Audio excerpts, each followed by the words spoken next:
പൈസ നമുക്കൊരു കാര്യത്തിന് സ്പെൻഡ് ചെയ്യില്ല എന്നല്ല പറഞ്ഞു, സ്പെൻഡ് ചെയ്ത് കഴിഞ്ഞാൽ ഞങ്ങൾക്ക് റിഗ്രറ്റ് ഉണ്ടാക്കും. ബേസിക്കലി അങ്ങനെ ഒരു സാധനം നമ്മൾ ചെയ്ത് കഴിഞ്ഞാൽ അത്ര രൂപ കൊടുത്തിട്ട് അത് വാങ്ങണ്ടായിരുന്നു എന്ന് ചിലപ്പം തോന്നും. അത് ഞാൻ ഒരിക്കലും അത് ഒരു ഇൻസ്റ്റാഗ്രാമിലോ അല്ലെങ്കിൽ ഒരു സോഷ്യൽ മീഡിയയിലോ പോസ്റ്റ് ചെയ്ത് ഞാൻ കാണിക്കില്ല. ബിക്കോസ് ഞാനത് മേടിക്കുന്നതിൻ്റെ ബുദ്ധിമുട്ട് എനിക്കറിയാം. അപ്പോൾ വേറൊരാൾക്ക് അതില്ലെങ്കിൽ അവരെ നമ്മൾ ഒരു അനാവശ്യ കാര്യത്തിന് ഇൻഫ്ലുവൻസ് ചെയ്യണ്ട എന്നൊരു തോന്നൽ എനിക്കുണ്ട്. അതുകൊണ്ട് ഞാനത് ചെയ്യുന്നില്ല എന്നുള്ളൂ. ഇപ്പം എൻ്റെ ലൈഫ് സ്റ്റൈലും ഞാൻ ജീവിച്ച് വന്ന രീതിയും അനുസരിച്ചിട്ടായിരിക്കുമല്ലോ നമുക്ക് എപ്പോഴും എപ്പോഴും ഒരു മിഡിൽ ക്ലാസ് സ്വഭാവമുണ്ട് ആ കാര്യത്തിൽ.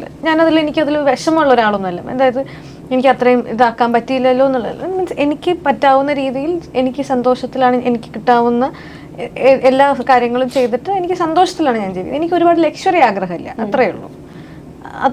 അതിപ്പോൾ വേറൊരാൾക്ക് എല്ലാം ഉള്ള ഒരാൾ അങ്ങനെ ജീവിക്കുന്നതിൽ എനിക്ക് തെറ്റായിട്ട് തോന്നുകയില്ല. കാരണം അവർക്ക് അങ്ങനെ ജീവിക്കാനുള്ള എല്ലാ റൈറ്റും എല്ലാ ചോയ്സും അവരുടെ കയ്യിൽ പൈസയും ഉണ്ടെങ്കിൽ അവർക്ക് അങ്ങനെ സന്തോഷമായിട്ട് ജീവിക്കാം.